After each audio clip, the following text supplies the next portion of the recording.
thank you. Orlando officers building support in the communities they serve. We're talking literally building that support around the city. Officers are stepping up to help people with home projects that will help to improve their quality of life. Just a few days ago, these officers installed wheelchair accessible ramps. They cleaned up someone's yard. They even repainted the home of a disabled veteran who cares for his daughter, who also has disabilities.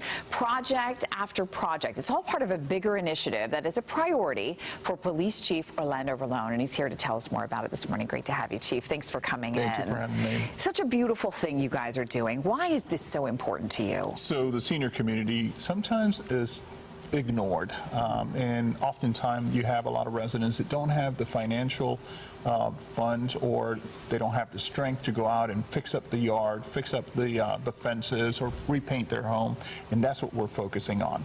How do you go about finding these people?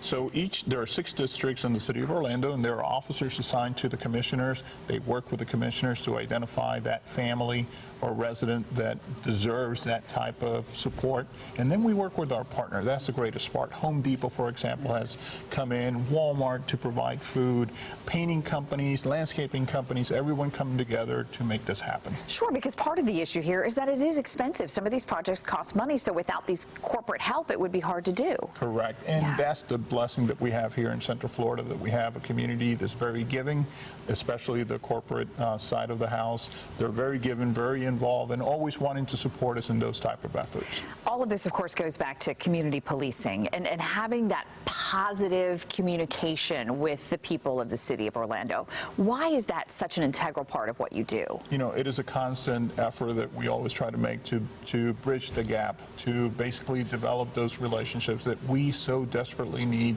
to maintain. And it's very important to us because we understand that it's very damaging whenever you don't have a good relationship and something negative happens in the community. If you don't build those relationships in advance of a situation occurring, then obviously it can be very detrimental to a community. And we in Central Florida recognize that we always have to do everything that we can to protect that trust that we have earned.